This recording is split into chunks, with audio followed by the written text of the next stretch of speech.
So we said that one of the reasons that countries might want to trade is they can specialise in what they're best at. But our question is, well, this idea of best at, what does that mean? Yeah, and what you'll find is that there are two different meanings of best at, one of which is more important than the other. The less important one is what's called absolute advantage. An absolute advantage is really dead simple. Yeah, all it means is that a country has higher productivity in one good. So if productivity is higher in a good, you have absolute advantage in that good. Yeah, so that's something along the lines of output per worker. You can define it how you like. But if output per worker in iPhones is higher in country A than country B, then country A has comparative advantage in iPhones. Yeah, so if country A can produce 10 iPhones per hour, and country B can produce 20 iPhones per hour, per worker, per day, whatever, then we'd say that country B has absolute advantage in the production of iPhones. Similarly, if country A could produce 5 turnips per hour, and country B can produce, kind of 15 turnips per hour, then country B also has absolute advantage in the production of turnips. 20 is more than 10, so output per worker in iPhones is higher. 15 is more than 5, so output of turnips is higher, and therefore we'd say that country B is best at both goods in absolute terms, and that's what absolute advantage means. But that doesn't mean that trade can't take place, and the reason is, and this isn't the way you do it mathematically, but the reason is that although country B is better at iPhones, it can produce twice as many iPhones as country A per worker or per hour or something, it's 3 times as good at turnips. And this is where the principle of comparative advantage, or the idea of comparative advantage, comes in. Country B is better at iPhones, but it's even better at producing turnips. That's not a word. But you see what I mean, and where there is a difference in how much better one country is than another, then trade is possible. So let's turn to the second concept then, the second meaning of best at, which is this idea of comparative advantage. What comparative advantage means is it's expressed in a slightly confusing way, but it means that a country can produce a good at lower opportunity cost. So if I make one of one thing, I have to give up less of the other thing, than the country that I'm trading with. Take the example that we just came up with, and we had our two countries A and B, and we said if we have a worker, they can either produce iPhones or they can produce turnips, and these were the numbers that we used. So we said that in country A, a worker in an hour or whatever can produce either 10 iPhones or 5 turnips. In country B, a worker can produce either 20 iPhones or 15 turnips. So what we need to look at then is this idea of comparative advantage. So to do that, we need to find out the relative cost, the opportunity cost. So what we said is country A, they can produce either 10 iPhones, a worker, or 5 turnips. All we need to do is to put it into the base of one of these units, which sounds complicated. But what I'm going to say, I'm going to do it the easy way around. I'm going to say if 10 iPhones, what we're saying really is that 10 iPhones cost 5 turnips, because you have to give it up, or if you prefer, 5 turnips cost 10 iPhones. And that's the way around I'm going to do it. I prefer to do it, kind of the easy way around and say, well, look, if 5 turnips cost 10 iPhones, I'm going to take the smaller number and say, well, okay, if 5 turnips cost 10 iPhones, what does 1 turnip cost? And the answer is that 1 turnip costs 10 over 5, 2 iPhones.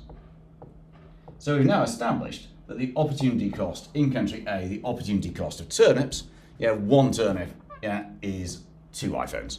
I produce either a turnip or 2 iPhones. It's like, this isn't a great example, but you see what I mean. So what about country B? We then have to do the same thing for country B.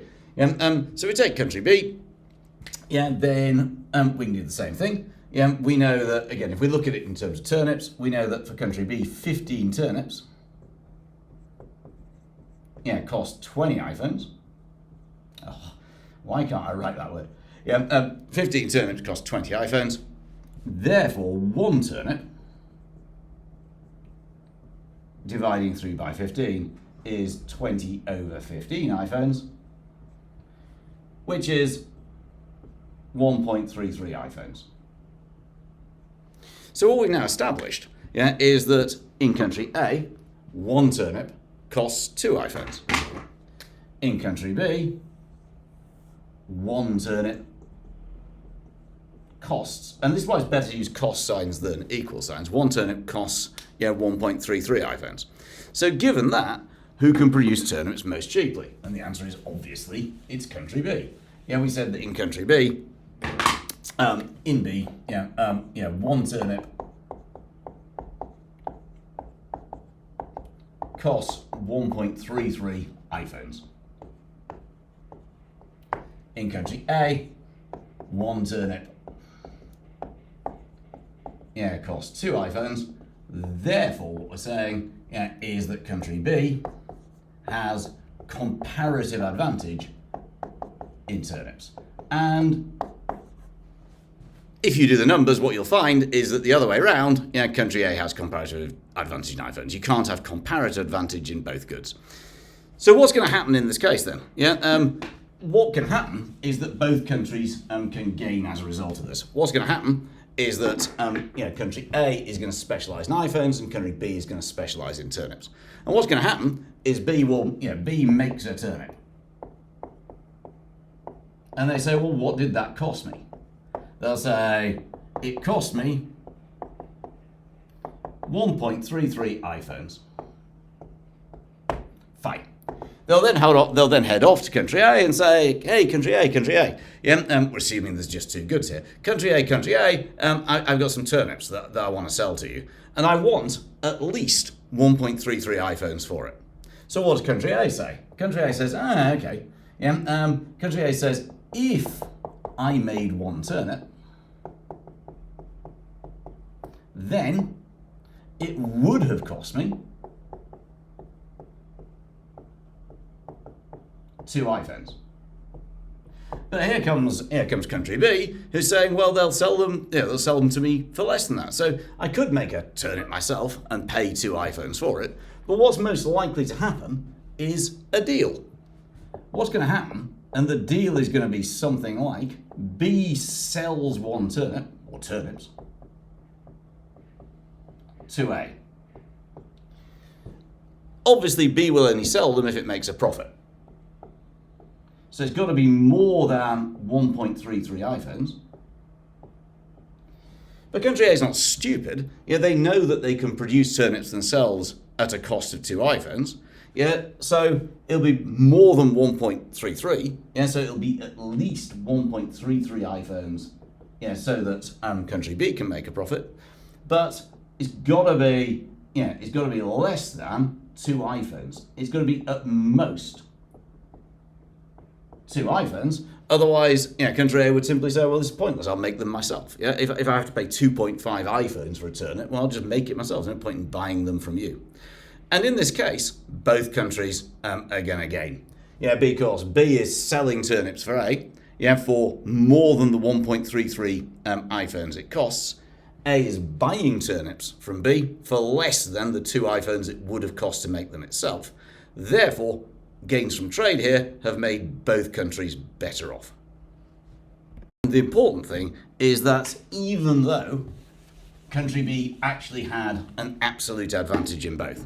So if you remember, we said that we had A and we had B, and that we said with 1 worker, output per work, turnips and iPhones, in A, output per worker for turnips I've done this the other way around, haven't I? iPhones and turnips. In A, they could, with one worker per hour, they could produce 10 iPhones or 5 turnips. In B, it was 20 or 15. B had absolute advantage in both goods, but trade was still possible. And the reason was, that country B had comparative advantage, which I'll do in blue, in turnips, and therefore country A had comparative advantage in iPhones because they're just the reverse of one another. So even though country B had absolute advantage in iPhones and it had absolute advantage in turnips, trade was still possible because of the differences in the opportunity cost ratios.